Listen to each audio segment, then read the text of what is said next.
इस फिल्म में आप क्या कर रहे हैं? एक्टिंग। अपील का एप्पल आप ही कर रहे हैं। डिग्री है उस वक्त। अगर मेरे पास सच्चाई हो तो शायद मैं इन्हें हरा सकता हूँ, कोशिश कर। साल 1.5 साल अलग अलग कोर्स घुमा हूँ, मैंने आज तक गीता की किताब नहीं देखी।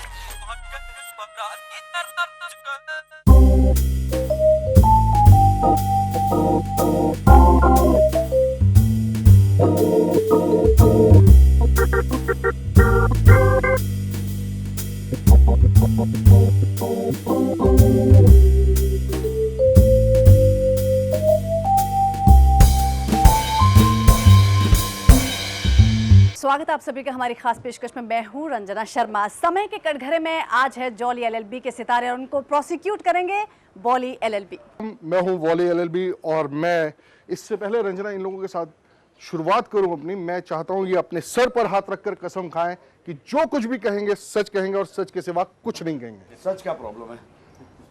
रख लिया हाथ। जान दाव पे लगा देंगे शुरू होते ही। जॉली भाई, आप ये बताएं कि इस फिल्म में आप क्या कर रहे हैं? एक्टिंग। इसमें क्या है, मेरा किरदार बड़ा प्यारा है।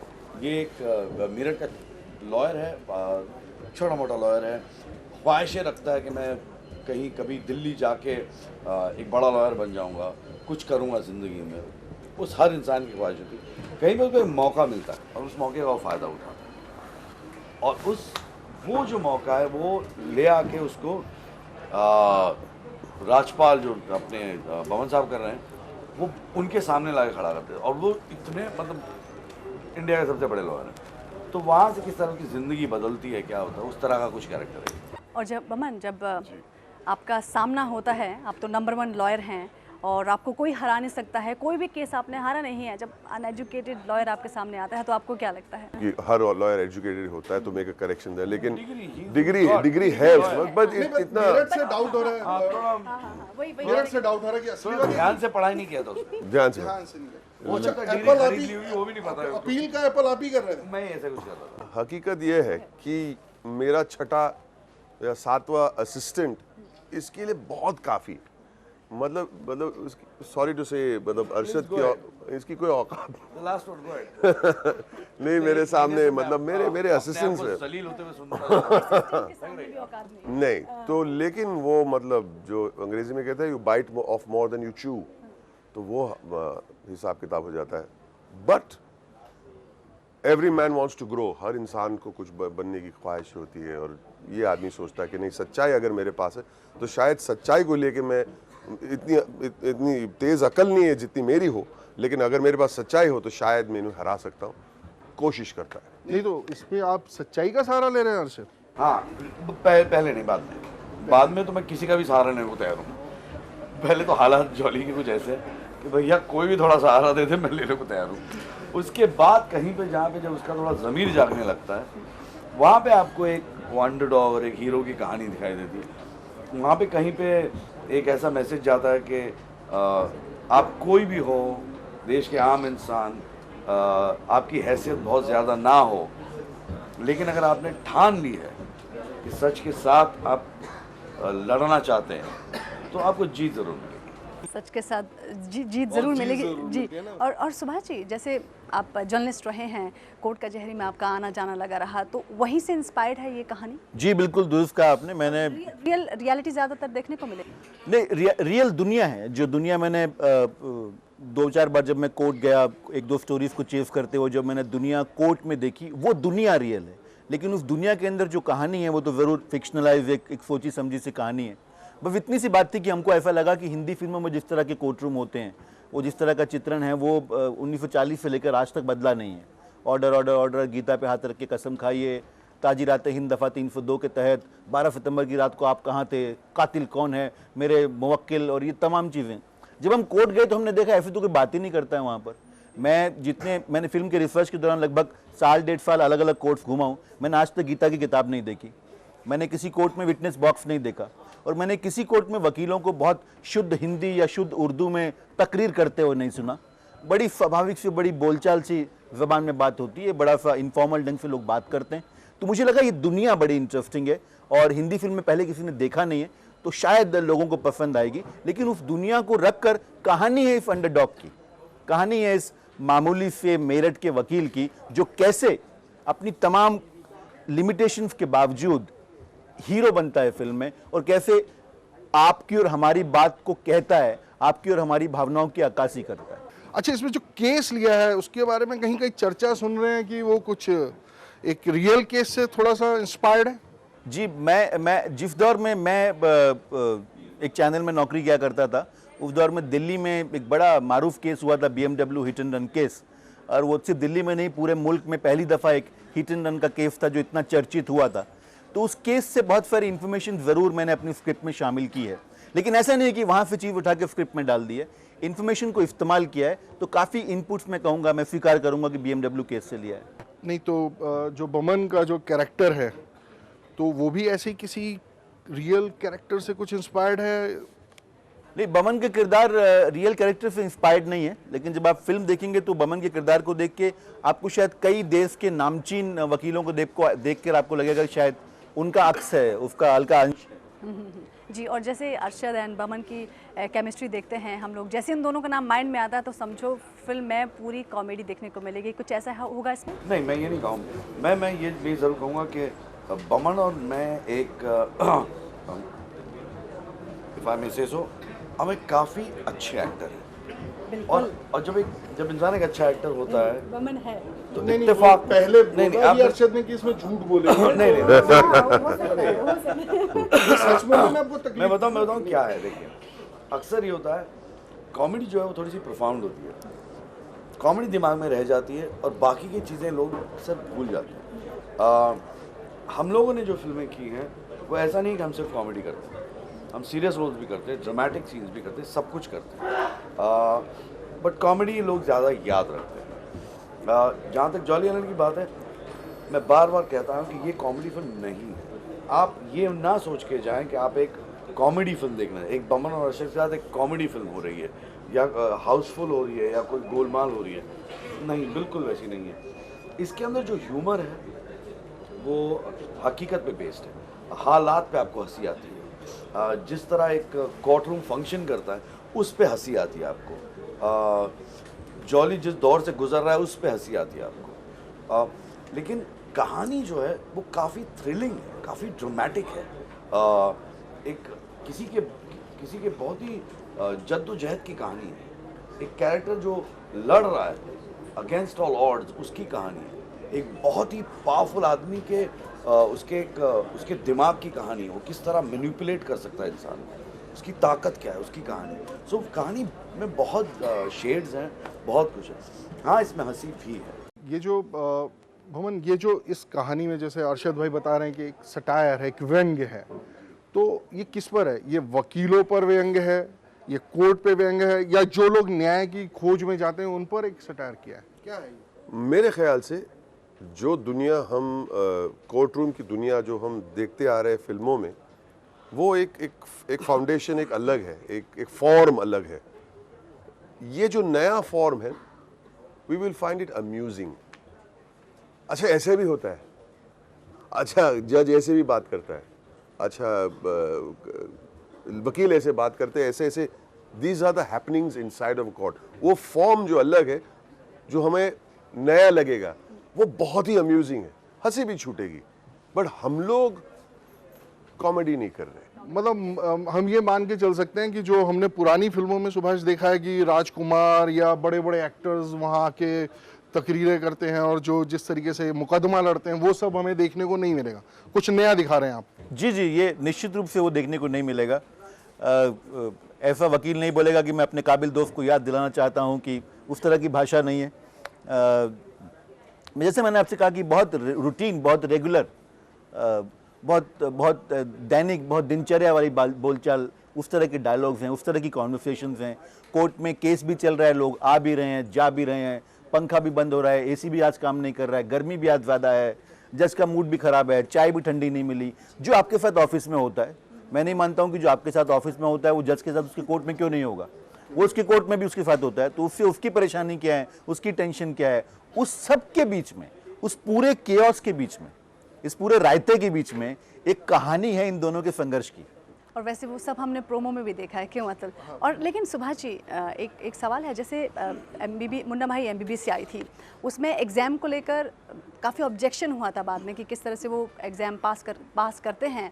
कुछ यही चीज़ इसमें भी हमें देखने को मिलेगी, इस तरह के कुछ? मुन्ना भाई के प्रश्न पे मैं कहता हूँ बमन बढ़िया जवाब देंगे अगर आप बमन से मुन्ना भाई का प्रश्न नहीं। लेकिन जहां तक जॉली LLB का ताल्लुक है, जॉली LLB में ऐसा कुछ भी नहीं है जिस पर आपको ऑब्जेक्शन हो सके। और शायद वो अभी कुछ एक विरोध किया कुछ लोगों ने, मेरठ वालों ने, से शायद अपनी प्रतिष्ठा की कुछ बात। जी, कुछ वकीलों को ऐसा लगा ट्रेलर और प्रोमो देख के कि शायद उनके इंस्टीट्यूशन का हमने मजाक उड़ाया है या कुछ कंटेम्प्ट ऑफ कोर्ट किया है। देखिए, जहां तक उड़ाने की बात है ना, ये फिल्म में बड़ी मजे की बात होती है अतुल। जब तक आप कॉन्टेक्स्ट नहीं देखते हैं ना, मैं आपको एक फिल्म देखेंगे आपको पता लगेगा। मेरा एक किरदार है जो मेरठ का वकील है, जिसकी अंग्रेजी थोड़ी सी कच्ची है, उतना मजबूत नहीं अंग्रेजी में। उसको बहुत छोटे से समय में एक 40 पेज की पिटीशन अपने सेकेंड हैंड टूटे फूटे टाइपराइटर पे टाइप करनी है। मैं आपसे पूछता हूं कि ये संभव नहीं है कि वो 2 स्पेलिंग गलत लिख दे? हम लोगों से कंप्यूटर पे गलती हो जाती है, जहां स्पेल चेक का ऑप्शन है आपके पास, वहां भी हम लोग स्पेलिंग गलतियां कर देते हैं। लैपटॉप पे मिस्टेक्स हो जाती हैं। ये बहुत संभव है कि 40 पेज की पिटीशन टाइप करते हो, खटखट उसको आधे घंटे में कोर्ट भागना है। वो अपील को एप्पल, प्रोसिक्यूशन को प्रोस्टिट्यूशन, और हमने 2 ही कहा, उसकी तो हर लाइन में मिस्टेक्स हैं। सोशल इश्यूज पर भी आजकल एक्टर्स काफ़ी वोकल हो रहे हैं, सोसाइटी को मैसेज देते हैं। क्या is it really important? I think of course it's important, मतलब उसमें कोई शक ही नहीं। लेकिन मैं जब एक्टर बना था, मैं सोचता था कि स्टूडियो पे जाना है, घर जाना है, फिल्म प्रमोट करनी, दूसरी फिल्म साइन करो, लाइन सीखो, आगे बढ़ो। लेकिन फॉर्चुनेटली अनफॉर्चुनेटली एक्टर की बात लोग सुनते हैं। People look up to actors, television cameras are trained on actors. उनकी बात सुनने में लोगों को अच्छा लगता है। और अगर हम हमारी फिल्म को प्रमोट कर सकते हैं और इतना हमारे में ताकत है करने को, तो सोशल इश्यूज में हमारी एक सोशल रिस्पॉन्सिबिलिटी भी है कि if our voice is heard, please speak, because people are listening. It is a very simple equation. People listen to you, use it for good use. You can promote. हम लोग अपने advertising भी कर लेते हैं, प्रोडक्ट्स को भी बेचते हैं। क्यों हमें प्रोडक्ट का फेस बनवाते हैं? क्योंकि हम लोग की आवाज़ लोग सुनते हैं। तो अगर we are socially conscious people and we feel that we are important members of society, use that voice, use that power. उसमें क्या खराब है? बमन और अरशद ने तो बड़े पूरे तरीके से अपनी तारीफ कर दी कि बहुत टैलेंटेड एक्टर हैं। पर मैं, सुभाष जी, अब तो फिल्म कंप्लीट हो गई है, सच बोलने में कोई दिक्कत नहीं है। आप बताएं दोनों के बारे में आपकी क्या राय है? सुबह से वेट कर रहा था कोई मुझसे सवाल पूछे, मैं सच सच बोलूं, अरशद वारसी से बढ़िया एक्टर मैंने आज तक नहीं देखा। क्या बात कर रहे हैं? नहीं, देखिए क्या है, बड़ी सीधी सी बात है। जब आप एक कहानी लिखते हैं, एक किरदार लिखते हैं, तो जब आप लिख रहे होते हैं, कम से कम मेरे साथ ये होता है कि कौन एक्टर उसको प्ले कर सकता है, वो मेरे जहन में आ जाता है। और एक बार वो हो जाए और अगर मैं अपनी स्क्रिप्ट से अपने एक्टर को एक्साइट कर सकूं, तो मेरा काम लगभग खत्म हो जाता है। तो कुछ ऐसा भी फिल्म में हुआ है। और मैं एक बात कह दूं आपकी इजाज़त से कि इस फिल्म में और कुछ हो ना हो, लेकिन एक बात का मैं दावा कर सकता हूं आपसे कि इस फिल्म में जो आप परफॉर्मेंसेस देखेंगे, अरशद की, बमन की, और कुछ ऐसे लोग जिनका मैं अभी नाम नहीं लूँगा, आपको फिल्म देख के शायद वो आपको दिल ब्लो यू आउट। जिस तरह की परफॉर्मेंस इस फिल्म में, वो मैं समझता हूँ all of us very proud of that. बहुत फक्र है हमें उस बात पर। अरशद, आप कैसे वकील हैं इस फिल्म में? मतलब आप अपनी कुछ क्वालिटीज बताएंगे, आपको कैसे, अगर आपको कोई मुकदमा लड़ने के लिए दिया जाए तो कैसे दिया जाए? क्वालिटीज नहीं बोल सकते, क्वालिटीज द रॉन्ग वर्ड। अब आई थिंक मैंने आपको तकरीबन बता तो दिया जॉली क्या है। नहीं, फिर भी जॉली क्या एक इंटेलिजेंट वकील है? मतलब उसको अपनी नजरों में जॉली क्या? जज्बाती वकील है, वो जज्बाती वकील। नहीं, वकील कैसे हो सुभाष जी? अगर जज्बात हुए तो वकील नहीं हो, वकील तो फिर बमन हुए ना, कोई जज्बात इनके पास नहीं है। ये कॉन्ट्रडिक्शन है, ये अंतर्विरोध है। आप सही कह रहे हैं, जज्बाती है तो वकील कैसे? लेकिन ये जज्बाती वकील है, यही जॉली LLB की खासियत है। और ये जो आप कह रहे हैं वो डायलॉग भी है फिल्म के अंदर, जो बोलता है कि वकालत जज्बात में नहीं की जाती, तो वो बातें हैं। तो ये है थोड़ा जज्बाती वकील। और फॉल्स केसेस भी आते हैं, जैसे कोर्ट में आते हैं और वकील उनको कहीं ना कहीं लड़ते हैं पैसों के लिए भी। It's a job, you defend someone. मेरे ख्याल से एक सीन भी था जो ओरिजिनल ड्राफ्ट में थी कि आपका काम है इन्हें डिफेंड करना, और जो अक्यूज्ड है, मकसद है he has a right to be defended. Somebody has taken up that job. You have to do it wholeheartedly. और वैसे भी Ranjana, they believe in justice. जी जी है ना, ये भी आपका पंच लाइन है। इसका क्या मतलब हुआ? तो सुभाष से आप पूछिए। सुभाष जी आप ही बताइए। दे बिलीव इन जस्टिस, मतलब इंसाफ में यकीन है इन लोगों का, और क्या है। घबरा रहे हैं। नहीं नहीं नहीं, वो इन जस्टिस हमने क्या कि हमको लगा कि बहुत बार शिकायत होती है कि कोर्ट कचहरी में न्याय नहीं मिलता है, इनजस्टिस होता है, तो वो इनजस्टिस वहाँ से लिया हमने जो अन्याय होता है, लेकिन दे बिलीव इन जस्टिस, उसका मतलब ये है कि वो न्याय में यकीन रखते हैं। बोमन, आप अपने कैरेक्टर को इस फिल्म में कैसे लेते हैं? मतलब because you are very seasoned actor और आपने इतने किरदार निभाए हैं, और वकील के भी। I'm also seasoned actor. I like to work in cold weather. तो आप अपने कैरेक्टर के बारे में बताएं कुछ। जैसे सुभाष जी ने बताया कि ये जो कैरेक्टर है शायद हिंदुस्तान के नंबर 1 वकील है, सबसे हाईएस्ट पेड वकील है, और आज तक वो एक केस हारा भी नहीं। तो मतलब वो अनबीटेबल वकील है, सामने ये आके खड़ा हो गया, वो मुझे क्या कर सकता है मुझे। लेकिन उसके अलावा ये जो कैरेक्टराइजेशन है बहुत ही, ये इंसान, आई डोंट नो हिंदी में वर्ड क्या यूज़ करना चाहिए, अनअटैच्ड है।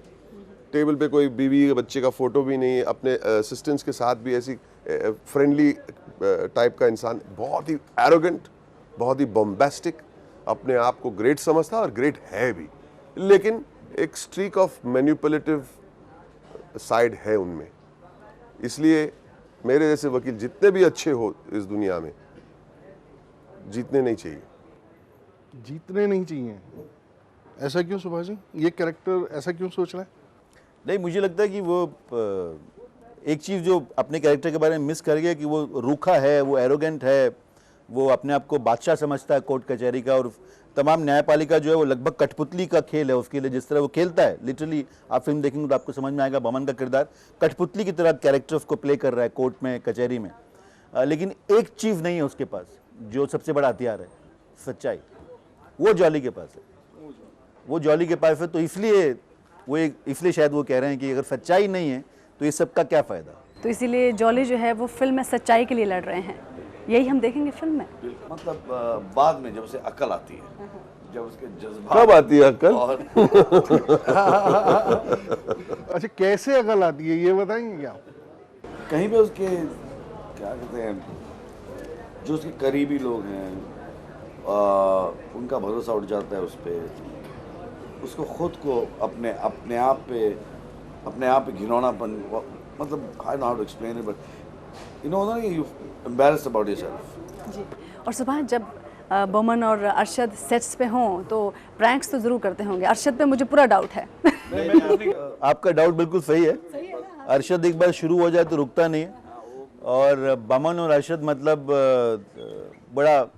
बड़ा मुश्किल है, मतलब आपको पुलिस बुलानी पड़ सकती है उनको कंट्रोल करने के लिए। I am a very conscious and dedicated, I am sorry, I don't believe all this. देखो उनका एक्सप्रेशन देखिए आप। और पता भी नहीं लगता कि शरारत बमन ने की है। इनका तो खुला खेल फरुखाबादी, वो तो मेरठ का है तो वो तो कोई चीज़ छुपाता ही नहीं है, एकदम ओपन में खुला है। हाँ, वो तो गुड़गांव कर देते हैं और पता नहीं क्या क्या कर देते हैं। तो लेकिन आप समझती हैं, हम लोग काम करते हैं ऑफिस में भी, अगर कुछ लोग ऐसे हो जो मजाक करते रहें, एक दूसरे का हंसी ठट्ठा चलता रहे तो माहौल अच्छा रहता है, काम करने में मज़ा आता है। तो अरशद और बमन साथ में हो तो इतना निश्चित है कि आप दिन भर आप हंसते रहेंगे, हंस के काम करेंगे, विच आई थिंक बहुत अच्छी बात है। अच्छा, ये बताएं कि अगर जॉली एलएलबी देखने के बाद कहाँ का माहौल अच्छा हो सकता है? मतलब क्या आपको क्या लगता है कि किन लोगों को अकल आ सकती है, या क्या एक मैसेज निकल के आएगा फिल्म से? नहीं, मुझे ऐसा लगता है जॉली एलएलबी देखने के बाद मैं उम्मीद करता हूँ कि दो लोगों को, एक तो आम आदमी को लगेगा कि यार हाँ, कई बार सुना है कि सच्चाई अच्छी चीज़ है, सत्य की जीत होती है, लेकिन हाँ, सत्य की जीत भी होती है और उस पर यकीन किया जाए। लेट्स बिलीव कि ट्रूथ प्रिवेल्स। एक बात तो ये बहुत शिद्दत से महसूस होती है फिल्म में, मेरा ऐसा ख्याल है। और दूसरा ये कि हमारे कोर्ट्स जो हैं, हमारी कचहरियाँ जो हैं, उसमें न्यायपालिका जो है उसमें लाख कमियाँ हों, लाख परेशानियाँ हों, लाख उसके दोष हों, लेकिन उस तमाम लिमिटेशन के बावजूद भी आज भी एक ऐसी जगह है जहाँ मैं और आप इंसाफ के लिए, न्याय के लिए जाते हैं। आपका मेरा कुछ झगड़ा, हम क्या बोलते हैं, I will see you in the court, कि मेरा यकीन है न्यायपालिका पर एज एन इंस्टीट्यूशन की वहाँ से मुझसे इंसाफ मिलेगा। तो वो जो यकीन है मेरा और आपका, उसको स्ट्रेंथन करती है jolly LLB. My belief in judiciary, तो कमियों को दिखाते हुए भी आप कहते हैं कि नहीं, अंततः न्याय तो यहीं से। एक बार बताएं, जॉली एलएलबी क्यों देखें? कई रीजंस हैं, और एक बहुत ही सिंपल बात ये कहूँगा कि अगर आप लोग अच्छी फिल्मों को मौका नहीं देंगे तो कैसा चलेगा। फिर आप लोगों को मजबूरन ख़राब फिल्में देखनी पड़ेगी और फिर आप ये मत कहिएगा कि अच्छी फिल्में बनती नहीं हैं। जॉली एलएलबी बहुत अच्छी फिल्म है और अगर लोग इस तरह की फिल्म को का साहस नहीं बढ़ाएंगे, इस तरह की कहानियाँ, इस तरह के डायरेक्टर्स को मौका नहीं देंगे आगे बढ़ने का, तो फिर हम लोग वही देखते रहेंगे जो हम देखते आ रहे हैं। पर ये प्रॉब्लम भी तो आप इंडस्ट्री की वजह से है कि ऐसे बढ़िया प्रोमो बनते हैं, ऐसे बढ़िया विजुअल्स होते हैं, जब पैसा खर्च हो जाता है अच्छी फिल्म देखने के लिए बचता नहीं और बुरी देखने के बाद एहसास क्या रहे, उसके बाद क्या करे आदमी। मुझे कोई आइडिया नहीं आपने क्या बोला। बोमन, आपके हिसाब से जॉली एलएलबी क्यों देखा जाए? देखिए, मैं कोई भी यहाँ ये कुर्सी पे आके बैठ के नहीं कहता कि मेरी फिल्म अच्छी नहीं है। वो तो बोलने वाला है कि फिल्म अच्छी है क्योंकि उसकी फिल्म है, लेकिन ये हमारी फिल्म है और मैं ये कह रहा हूँ कमाल की फिल्म है। तो अगली बार इनसे आप हम घाघरा चोली में तैयार हैं? I love to see that, but please shave and come. No, बिना शेव किए अच्छा लगेगा ना? अच्छा, I think it'll be pretty. Yeah, He's a very pretty boy. I know. तो चलिए, आप तीनों को बहुत बहुत शुक्रिया, बहुत बहुत शुक्रिया Subhash ji, Baban Thank you very much. And all the best. Thank you so much for having me.